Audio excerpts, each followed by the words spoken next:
أعوذ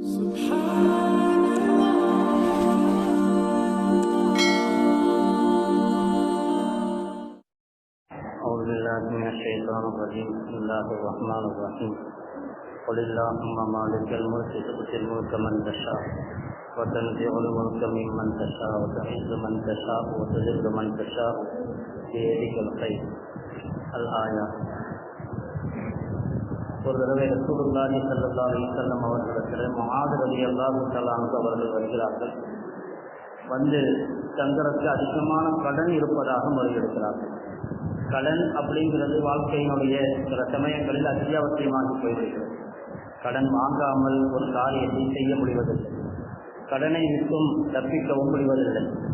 அதே கடன் அதிகமாகும் பொழுது அது ஒரு பெரிய பாரமாகவும் மனதை அழுத்தக்கூடியதாகவும் பலவிதமான எதிர்ப்புகளையும் தொல்லைகளையும் எதிர்கொள்ளக்கூடிய ஒரு சூழலையும் உருவாக்கி விடுகிறது.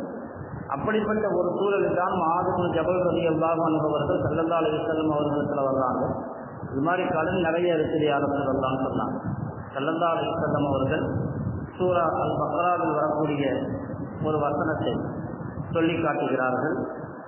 அந்த வசனத்தை சொல்லி காட்டி சூரா ஆல இம்ரானில் ஆரம்பத்தில் வரக்கூடிய 2 வசனங்களை சொல்கிறார்கள். குலில்லாஹும்ம மாலிகல் முல்கி துஅத்தில் முல்க மன் தஷா. நீங்கள் இந்த 2 வசனத்தையும் ஓதுங்கள் என்று சொல்கிறார்கள். அல்லாஹ் என்ன சொல்கிறான் அந்த ஆயத்திலே? அல்லாஹ்வுடைய வல்லமையை பற்றி பேசப்படுகிறது. யாரெல்லாம் நீதான் நாடியவர்களுக்கு ஆட்சி அதிகாரத்தை கொடுக்கிறாய், நாடியவர்களிலிருந்து ஆட்சியை எடுத்துக் கொள்கிறாய், நாடியவர்களுக்கு கண்ணியத்தை கொடுக்கிறாய். நீ யாரை நாடுகிறாயோ அவர்களை கேவலப்படுத்துகிறாய். உன்னிடத்திலே எல்லா விதமான செயல்களும் இருக்கிறது. நீ என்ன முடிவு செய்கிறாயோ அதுதான். அதே போன்று இரவை பகலில் நுழைப்பவனும் நீதான், பகலை இரவில் நுழைப்பவனும் நீதான். நீ நாடியவர்களுக்கு கணக்கு வழக்கு இல்லாமல் வழங்குகிறாய். கருத்து மண் சட்டாவும் எதை ஒரு கணக்கு இல்லாமல் வாரி வாரி அள்ளி கொடுக்கிறாய் நீ நாடியவர்களுக்கு. இந்த 2 வசனங்களை ஓதுமாறு சொல்லிவிட்டு அதற்கு பிறகு ஒரு சிறிய துஆவையும் சொல்லிக் கொடுத்தார்கள். ரஹ்மான துன்யா வல் ஆகிரா வ ரஹீமஹுமா. துன்யா ஆகிரத்தினுடைய ரஹ்மத் செய்யக்கூடிய ரப்பே என்று அல்லாஹ்வை அழைத்து தூதி மந்தசா வதல்லாஹு மந்தசா. நீ நாடியவர்களுக்கு நீ கொடுக்கிறாய், நீ நாடியவர்களுக்கு கொடுக்காமல் தடுத்து விடுகிறாய். இரஹம்னி ரஹ்மத்தன். யா அல்லாஹ் எனக்கு நீ ஒரு ரஹ்மத் செய். அந்த ரஹ்மத் எப்படி இருக்க வேண்டும்? நீ அன் ரஹ்மத்தி மன் சிவாக். மற்றவர்களுடைய ரஹ்மத்தை விட்டுமெல்லாம் நான் தேவையற்று விட வேண்டும். நீ எல்லா உதவியும் எனக்கு செய்ய வேண்டும். அதன் மூலமாக என்னுடைய கடன்கள் எல்லாம் தீர வேண்டும் என்கிற துஆவை சொல்லிக் கொடுத்து ஸல்லல்லாஹு அலைஹி வஸல்லம் அவர்கள் முஆத் இப்னு ஜபலை அனுப்புவார்கள். அவர்களும் அந்த துஆவை ஓதுவார்கள். அல்லாஹ் தஆலாவுடைய நாட்டத்தின்படி அந்த கடன்கள் நிறைவேறுகிறது. கடன் எப்படி நிறைவேறும்? அதற்காக முயற்சியும் செய்ய வேண்டும். முயற்சி செய்யாமல் வெறும் துஆவில் மட்டும் இருக்கவும் முடியாது. அதே சமயத்திலே கடன் வாங்கும் பொழுது நல்ல எண்ணம் இருக்குமேயானால், கடனை திருப்பி கொடுக்க வேண்டும் என்கிற எண்ணம் இருக்குமேயானால் அல்லாஹ் தஆலா கடனை திருப்பி கொடுக்கக்கூடிய சூழலை உருவாக்குகிறான் என்று ஹதீஸிலே வருகிறது. அவர் அந்த நியத்திலே வாங்கும் பொழுது அதற்கான வாய்ப்பை உருவாக்குகிறார். வாங்கும் பொழுது அடிச்சுட்டு போயிடணும்னு நினைச்சுதான் வாங்குகிறார். கடனை வாங்கிட்டு நான் எங்கே வாங்கினேன், வாங்கவே இல்லையே என்று மறுக்கக்கூடிய பலரும். எனவேதான் இன்று கடன் கொடுப்பதற்கு யோசிப்பதற்கு காரணம் அதுதான். தனிநபர்கள் யாரும் இன்று கடன் கொடுக்க தயாரில்லை. வட்டி இல்லாமல் கடன் வாங்குவது என்பது ஒரு சாத்தியமற்ற ஒரு நிலையை போன்று ஆக்கப்பட்டு இருக்கிறது. பணம் இருந்தால் கூட யாரும் அவ்வளவு சீக்கிரத்திலே கடன் தரமாட்டார்கள். காரணம், கடனை வாங்கிவிட்டு ஏமாற்றி விடலாம், தள்ளி போட்டு விடலாம், கொடுக்காமல் இருந்து விடலாம். இது போன்ற பல காரணங்கள் இருக்கிறது. அல்லது வேறு பல ரகசிய காரணங்களும் இருக்கலாம். ஆனால் அதே சமயத்தில் அத்தியாவசியம் என்கிற பொழுது அவருக்கு கடனுக்கு போக வேண்டிய நிலை இருக்கிறது. இந்த காலத்திலே கடன்கிறது பேஷன் மாதிரி ஆயிடுச்சு. தனிநபர்கள்ட்ட வாங்குற கடனை விட பேங்க்ல வாங்குற லோன் அதிகம். வியாபாரத்துக்காக, பிசினஸுக்காக லட்சக்கணக்கில் இல்லை, கோடிக்கணக்கில் கூட வந்து சொல்றாரு எனக்கு 3 கோடி கடன் சொல்லி. பெரிய பிசினஸ்மேன் 3 கோடி கடன். எப்பவுமே கடன் இருந்துகிட்டே இருக்கும். அந்த கடன் முடியாது. கடன் இருந்து கொண்டே இருக்கும், டர்ன் ஓவர் ஆகிக்கொண்டே இருக்கும், பிசினஸ் நடந்து கொண்டே இருக்கும், கொடுக்கல் வாங்கல் இருந்து கொண்டே இருக்கும். அந்த கடனுக்கு முடிவே கிடையாது. இந்த கடன் ஒரு கஷ்டத்தை கொடுக்கக்கூடிய கடன் மாதிரி அவர் காட்டிக்கொள்ள மாட்டார். ஏனென்றால் 3 கோடி கடன் இருந்தால் வெளியே வரமாட்டான். ஆனால் அவர் பெரிய பிசினஸ்மேன். அப்படிப்பட்ட ஒரு கால சூழல் இது. பெரிய பெரிய கடனை வாங்குகிறார்கள், வட்டியில் போய் இழுத்து வருகிறார்கள். பிறகு ஒட்டுமொத்தமாக ஒரு பிரச்சனை வரும் பொழுது அதிலிருந்து வருவது ஒரு பெரிய சிரமத்திற்குரிய காரியமாக இருக்கிறது. எனவேதான் ஸல்லல்லாஹு அலைஹி வஸல்லம் அவர்கள் கடன் வாங்குவதை முடிந்த வரையும் தவிர்த்துக் கொள்ளுமாறு ஸல்லல்லாஹு அலைஹி வஸல்லம் எச்சரித்திருக்கிறார்கள். ஒரு கால் கடன் வாங்கிவிட்டு கொடுக்க முடியாத சூழல் ஏற்பட்டால் அல்லாஹ்விடத்திலே கையேந்துங்கள். அதில் அலி ரலியல்லாஹு தஆலா அவங்கள்ட்ட ஒரு மனிதர் வந்தார். வந்து சொன்னாரு, நான் அடிமையாக இருந்தேன், நான் என்னுடைய எஜமானிடத்திலே சொன்னேன், உங்களுக்கு இவ்வளவு பணம் தருகிறேன், என்னை உரிமை விட்டு விடுங்கள் என்று சொன்னேன். அந்த காலத்தில் அடிமை பழக்கம் இருந்தது. காசு கொடுத்து உரிமை வாங்கிக் கொள்ளலாம். நான் எழுதி கொடுத்து விட்டு வந்திருக்கிறேன், ஆனால் என்னிடத்திலே காசு பணம் எதுவும் இல்லை, நான் இப்படி ஒரு கடனில் சிக்கி இருக்கிறேன்னு சொன்னாங்க. அப்ப அதில் கடிதம் சொன்னாங்க, நான் ஸல்லல்லாஹு அலைஹி வஸல்லம் அவங்க எனக்கு ஒரு துவா சொல்லி கொடுத்துருக்கிறாங்க, அந்த துவாவை ஓதுங்க, அந்த துவாவை ஓதினால் மலை போன்று கடன் இருந்தால் கூட அல்லாஹ் அதை நீக்கி விடுவான் என்று சொன்னார்கள். மலை போன்று ஆகப்பெரிய அதாவது தாக்கு பிடிக்க முடியாத கடன் இருந்தால் கூட அந்த கடனிலிருந்து உங்களை அல்லாஹ் வெளியே கொண்டு வருவான். அது என்ன துவா? ஸல்லல்லாஹு அலைஹி வஸல்லம் அவர்கள் எங்களுக்கு சொல்லிக் கொடுத்தார்கள், அல்லாஹும்ம மக்கினா பி ஹலாலிக அன் ஹராமிக் வஅக்னினா பி ஃபضலிக அம்மன் சிவாக். யா அல்லாஹ், எங்களை ஹராமை விட்டும் பாதுகாத்து ஹலாலை கொண்டு மட்டும் போதுமாக செய். அதே போன்று உன் அல்லாத மற்றவர்களை விட்டு எங்களை தேவையற்றவர்களாக வரும். யாரின் பக்கமும் கடன் தேவையே வரக்கூடாது. ஹராமின் பக்கம் போகும் பொழுதுதான் தேவையில்லாத கடனுக்கெல்லாம் வழியிருக்கிறது.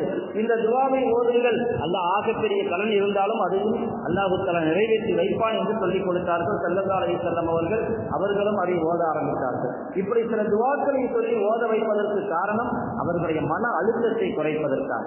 சில சமயங்களில் கடன் வாங்கியவர்கள் கஷ்டப்படுகிறவர்கள் கேட்டால் தெரியும், அவர்களால் கடனை திருப்பி கொடுக்க முடியவில்லை என்று சொன்னால் கடன்காரனுடைய தொல்லைக்கு உட்பட்டு விட்டு அவர்கள் படாத பாடுபடுவார்கள். அவர்களுடைய தொல்லையின் காரணமாக கண்ணில் படாமல் எங்காவது ஓடி ஒழிய வேண்டிய சூழலுக்கு எல்லாம் தள்ளப்படுவார்கள்.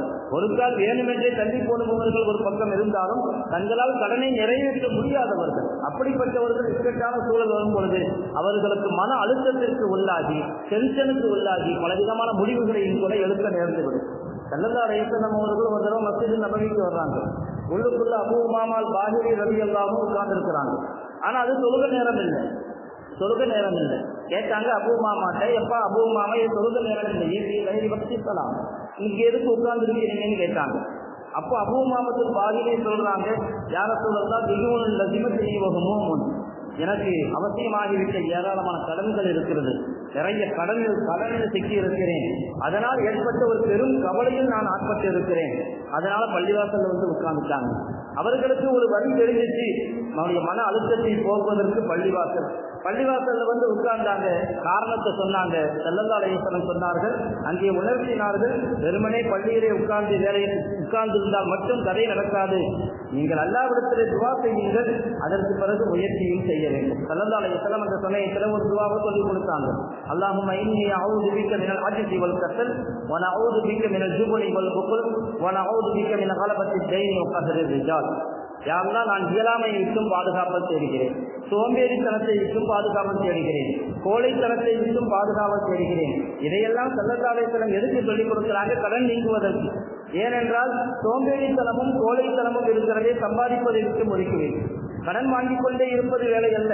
கடன் வாங்கினால் அதை நிறைவேற்றுவதற்கு என்ன செய்ய வேண்டும்? அதற்கு வழிவகை தேட வேண்டும், அதற்காக சம்பாதிக்க வேண்டும், அதற்கான வேலைகளில் ஈடுபட வேண்டும். சொன்னாங்க, அல்லாஹும்ம இன்னி அஊது பிக்க மினல் அஜ்ஸி வல் கஸல், இயலாமையை விட்டும் பாதுகாவல் தேடுகிறேன், சோம்பேறித்தனத்தை விட்டும் பாதுகாவல் தேடுகிறேன், கஞ்சத்தனத்தை விட்டும் பாதுகாவல் தேடுகிறேன், அதே போன்று கோழைத்தனத்தை விட்டும் பாதுகாவல் தேடுகிறேன் என்று சொல்லிவிட்டு கடைசியாக, யா அல்லாஹ், நான் கடன் தொல்லைகளை விட்டும் பாதுகாவல் தேடுகிறேன், என் மீது மக்கள் மிகைத்து வருவார்களே, அதன் மூலமாக நான் பாதிக்கப்படுவேனே, அது மாதிரியான கடன் தொல்லைகளை விட்டும் பாதுகாவல் தேடுகிறேன். இந்த துவாவை ஓதுங்கள். அபூ உமாமா ரலியல்லாஹு சொல்லுவாங்க, அந்த துவாவை தொடர்ந்து ஓதி வந்து அல்லாஹ் என்னுடைய கடனை நிவர்த்தி செய்து விட்டான், நீக்கி விட்டான். இது துவாவின் மூலமாக. அதே போன்று முயற்சியும் செய்ய வேண்டும்.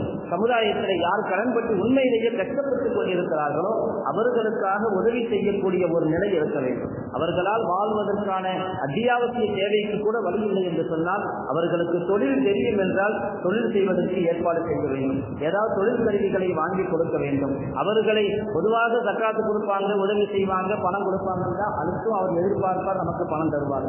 ஒரு வருஷம் ரம்ஜான்ல ஒரு 2000 ரூபாய் ஒரு ஆட்சி கொடுத்துட்டேன்னு சொன்னா அடுத்த வருஷம் அவருக்கு சிந்தனை வரும், இவர் நமக்கு பணம் தரணும் அப்படிங்கிற மாதிரி சிந்தனை வரும். இப்படியே ஒவ்வொரு தடவையும் வாங்குற சிந்தனையில இருப்பார். அப்படிப்பட்ட ஒரு நிலையை உருவாக்காமல் அவர் தொழில் செய்யக்கூடியவராக இருக்கிறாரா, நல்ல தொழில் செய்வதற்கான வாய்ப்பை உருவாக்கி கொடுக்கணும், நல்ல கவுன்சிலிங் கொடுக்கணும். நீங்க இப்படியே கேட்டுக்கொண்டு சுவால் செஞ்சு கொண்டு யாசகம் கேட்டுக்கொண்டு வாங்கிக் கொண்டே இருந்தால் கதை நடக்காது.